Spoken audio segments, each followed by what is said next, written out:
Holmes and Watson had left London behind, setting sail for San Francisco, where the chilling specter of the Zodiac killer loomed large. Our story opens with the famed detective duo Holmes and Watson stepping off their ship onto the bustling docks of San Francisco. A city known for its captivating charm, now held captive by the chilling presence of an elusive serial killer. The brisk sea breeze and the scent of salt, a stark contrast to the familiar fog of London, greeted them as they set foot on American soil. Their hearts echoed with both trepidation and excitement, their minds brimming with anticipation. They were met by Detective Kate Reynolds, a sharp-witted officer from the local police department. Her eyes, filled with respect and curiosity, conveyed the hope their presence inspired. "Mr. Holmes, Dr. Watson, welcome to San Francisco. The Zodiac killer has haunted our city for too long. We're in dire need of your expertise." Holmes, a man of few words, responded with a nod. "Detective Reynolds, we are here to assist in any way possible." Watson, with his approachable demeanor, chimed in, "We believe that our collaboration can shed new light on the case and bring an end to the reign of terror." As they gathered their belongings, Captain Charles Anderson, a grizzled veteran of the force, approached, his arms crossed, his gaze scrutinizing the detective before him. "You're the famous Sherlock Holmes, I presume," Anderson said, his voice gruff. "The one and only, Captain. I assure you I am here to assist, not to hinder your efforts," Holmes replied, his gaze steady. Watson, ever the diplomat, added, "We have experience with similar cases in London and Mr. Holmes has a remarkable track record. We believe our collaboration could be beneficial." Despite initial skepticism, Captain Anderson granted the renowned detective access to the case files and crime scenes. The journey to unravel the mystery of the Zodiac killer had begun. The city of San Francisco, once a beacon of hope and opportunity, was now a labyrinth of fear and uncertainty, waiting for Holmes and Watson to unravel its darkest secrets. Their journey took them to a series of gruesome crime scenes, each marked with the Zodiac killer's signature cryptic symbols. The first stop on their grim tour was Lake Berryessa. Once a tranquil haven, a paradise for nature lovers, the lake had been stained by the heinous acts of the elusive killer. The once picturesque location was now an ominous sight, its beauty marred by the chilling specter of the Zodiac. As Holmes and Watson stepped onto the scene, the air hung heavy with an eerie silence, a stark contrast to the bustling city they had just left behind. The serenity of the lake was now overshadowed by a sense of dread.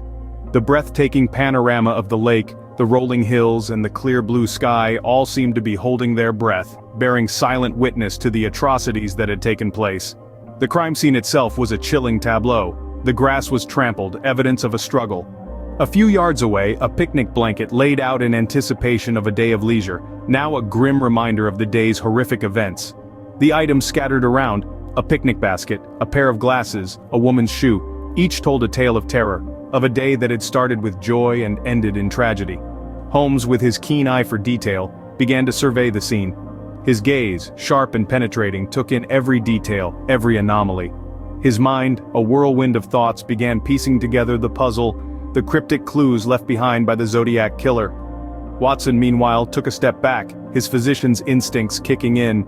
He took in the scene from a different perspective, focusing on the victims, their final moments, and the brutality they had suffered. Their investigation was thorough, meticulous. Each piece of evidence was scrutinized, each detail analyzed. The day wore on, and as the sun began to set, casting long shadows over the crime scene, they knew they had their work cut out for them. The Zodiac killer was unlike any adversary they had faced before. The area bore an eerie resemblance to a crypt, the setting of a ritualistic and brutal murder. The Zodiac killer's first confirmed murders were those of high school students Betty Lou Jensen and David Arthur Faraday. The tale of their tragic date night is as chilling as it is heartbreaking. Betty and David, both on the cusp of their lives, had plans to attend a Christmas concert that fateful night on the 20th of December 1968. A night that was supposed to be filled with joy and laughter, soon turned into a nightmare. The couple, brimming with excitement and the innocence of their youth, made a pit stop at a local restaurant before they headed to Lake Herman Road. This secluded area, just inside the city limits of Benicia, was a well-known lover's lane. It was here that their lives were cut short, their dreams and aspirations abruptly ended. As the clock struck past 11, a local resident by the name of Stella Borges made the grisly discovery. The lifeless bodies of Betty and David lay in the gravel turnout, a chilling sight that would haunt Stella for the rest of her life. The quiet, peaceful night was shattered by the horrifying spectacle that had unfolded under the cover of darkness. The Solano County Sheriff's Department was promptly on the scene, their seasoned officers taken aback by the brutality of the crime. The investigation was meticulous. Every detail, every piece of evidence was painstakingly examined. The crime scene was scoured for any clues that could lead them to the perpetrator. Yet, despite their best efforts, the Sheriff's Department found themselves at a dead end. The cryptic symbols left behind by the killer only added to the mystery. The killer, who would later come to be known as the Zodiac, had made his first move, leaving the authorities baffled and the city of San Francisco gripped in fear. The Solano County Sheriff's Department investigated the crime, but no leads developed. The hunter had struck, and the hunt had just begun. The Zodiac killer was not only notorious for his brutal murders, but also for his cryptic messages. These perplexing ciphers, a blend of symbols and letters, were sent to various media outlets, serving as a chilling testament to the Zodiac's audacity and his keen desire for public recognition. The Zodiac's cryptic messages were more than just a unique signature. They were a calculated move, designed to instill terror and to taunt the authorities. Each cryptogram was a puzzle, a challenge thrown to the public and the investigators. They were a potent mix of fear and intrigue, a deadly game that kept the city on edge. The first of these ciphers, known as the 408-symbol cryptogram, was split into 3 parts and sent to 3 different newspapers in the Bay Area. The Zodiac demanded that they be printed on the front page, or he would go on a killing spree. The cipher was eventually cracked by a schoolteacher and his wife. Yet, its solution only heightened the fear, as the Zodiac revealed his twisted desire for killing. But the Zodiac didn't stop there. He sent more ciphers, each more complicated than the last.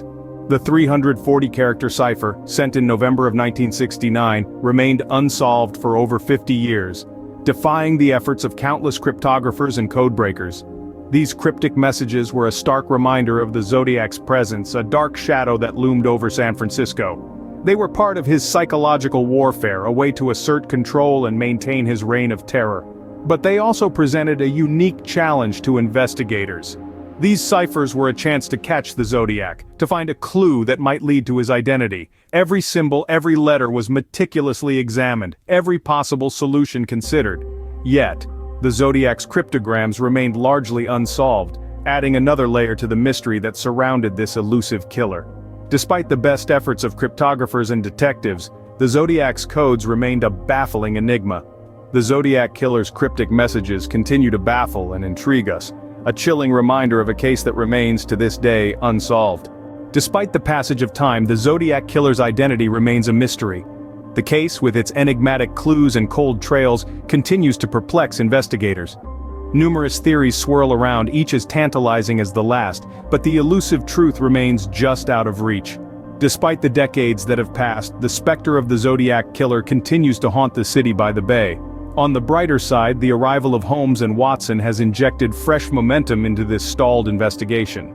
Armed with their profound expertise and unique insights, they have begun to revisit the crime scenes, pore over the cryptic messages, and re-examine the existing evidence.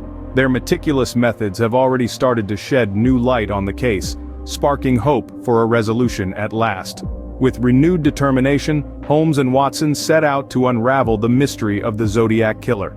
Their mission, to bring closure to a case that has eluded many for far too long.